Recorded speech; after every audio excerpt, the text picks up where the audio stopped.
Dr. Robert Grupe is the author of The Change, a textbook for guided corporate transformation, and Creating the Future, containing his most requested radio commentaries.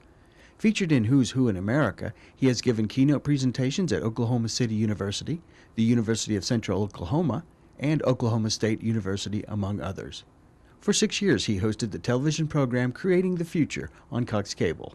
A father with 4 children, all served by the Oklahoma City educational system, Dr. Grupe has a personal and abiding interest in the work of the Oklahoma City Educational Television Consortium.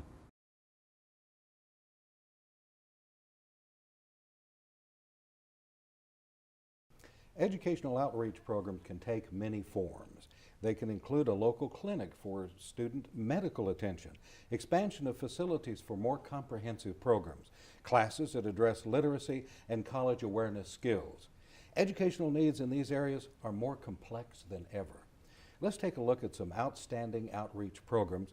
We want to talk about Metro Technology Center's Metro Career Academy, which is Oklahoma's first full-service community school. And I have with me Dr. Dennis Portis, Associate Superintendent of Instruction, David Martin, who's the lead teacher at Metro Career Academy, and Barbara Loudermilk, who is the Director of Metro Career Academy. Delighted to have you all here. Thank you. Thank you. And let me put my first question to you, Dr. Portis, and that is the reason for the construction of the Metro Career Academy. What were some of the thoughts in bringing this into reality? Well, Dr. Grupe, first of all, thank you for allowing us to be here today to talk about something that we're very excited about. Unfortunately, research tells us on a daily basis that about 7,000 students drop out of America every day.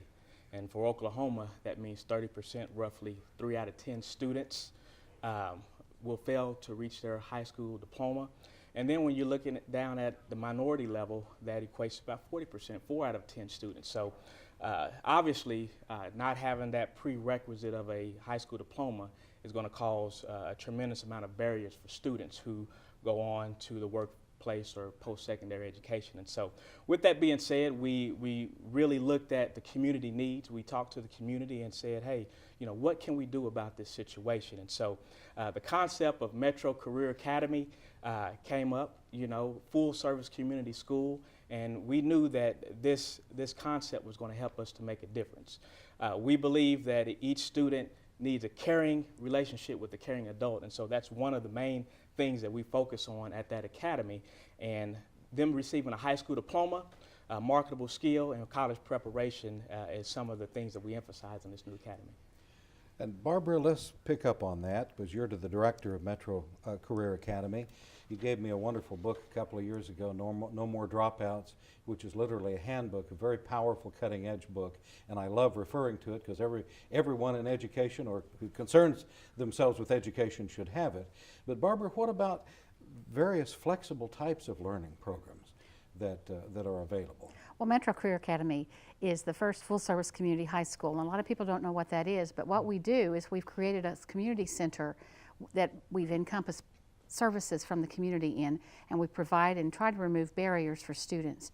We right now have a very wonderful partner who is kind of our anchor in our community center, and that is the Perry Clausen Medical Center, and that is a clinic that provides free care and discounted rates to anyone in the community on the northeast side of town. We've actually gone there. Many of the teachers have gone there, and I've gone there. They do take insurance, but one of the agreements we made when we had that anchor come into our community center was that we would ask that they would see our children free or prorated if they had medical needs, and that way we had permission to take the children there to the medical doctors during the day and keep those parents informed and keep those parents working, because many of our parents can't afford to take off to go all the different service agencies. And I imagine there are some stories about how that's really helped the young people, the students in situations where otherwise they'd have to be off the campus. Yes. One of the other partners that we have, and we have numerous partners, is we have the Oklahoma City Food Bank. We have the community service providers such as United Way, Oklahoma City Police Department, Girl Scouts, Boy Scouts. We bring in all different types of nonprofits that come to the school and take care of our family needs in the school. That's part of the community center concept. You're covering so many different important areas. And let me go to David Martin, who's the lead teacher at Metro Career Academy. Some of your thoughts about being there at the Academy and what this means to you and what you see it having the capability for doing and expanding educational opportunities. That's a great question. I have a lot invested in it because I started off as a teacher there, and I moved into the administration portion. But what I see most important about our school is the small the small atmosphere for those students that really can't function in the big schools, the 6As and the 5As. And our teachers, our administration, we're a close-knit, it's a close-knit environment. So our students get that personal touch. One of the things that we did this morning, as a matter of fact, is we had breakfast because it's PTA. So our parents got to eat, the teachers got to eat, and it's just a family orientation. We provide that comfort for people. And I suppose also from a teaching methodology that you've got a flexibility on how you reach out to a particular student to help pull his feeling of ownership into the process of education. And that's the key, student ownership, getting them engaged and getting them to own their own learning. That's absolutely correct.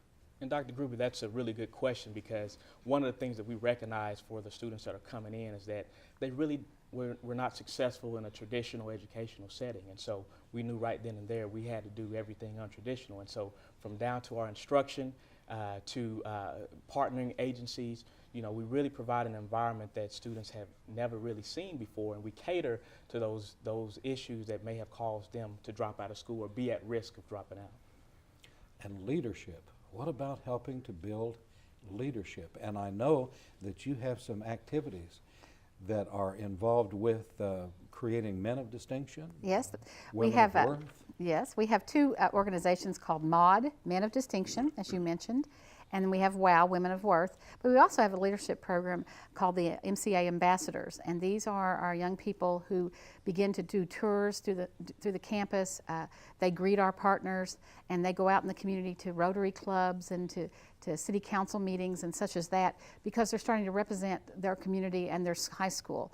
And they earn that right as a leader in our school. So we find avenues and venues for the young people to be able to demonstrate that they're growing up, they're showing their adulthood and their responsibility, and as Mr. Martin mentioned, taking ownership of their learning. So much of this, I think, goes back to building legitimate self-esteem that's based on, it may not be the biggest project in the world, but they accomplished it.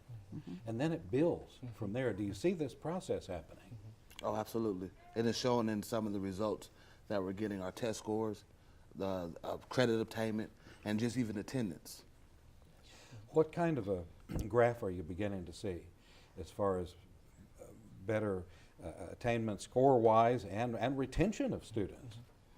Well, it's surprising to most, not to us, because we deal with the students on a regular basis, but our students, their test scores are rivaling those of just regular educational settings, and so it's an upward trend. It's a very pleasing outcome.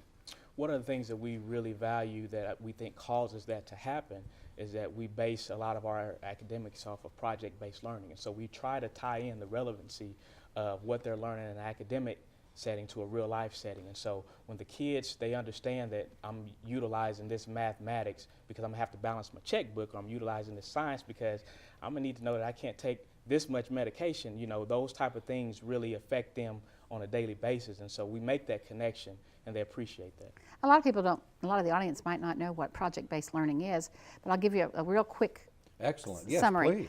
Please. We took the movie Soul Surfer, and that's about a young lady who was an amputee. She had a shark bite and lost a leg, and our math teachers did the mathematics on how to create robotics. The chef at our school cooked shark.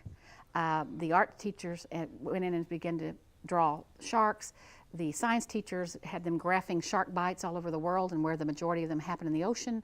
So everybody zoomed in and focused in on that particular theme, and everyone learned something, with the theme being Soul Surfer. And then we had a partner called Soblich that is the robotics amputee maker on Broadway Extension, and he had the whole school come over and go through his plan. So it just exploded into a wonderful learning activity where I'm not sure all the students knew they were learning math and science. They were just having a great time with a theme. You were being sneaky because you were loading educational experiences that were kinesthetic, that were auditory, that were visual, that they could touch and feel and you know, satiate their senses with what it means to really learn. That's right. That is great. David, some more thoughts on what you're seeing?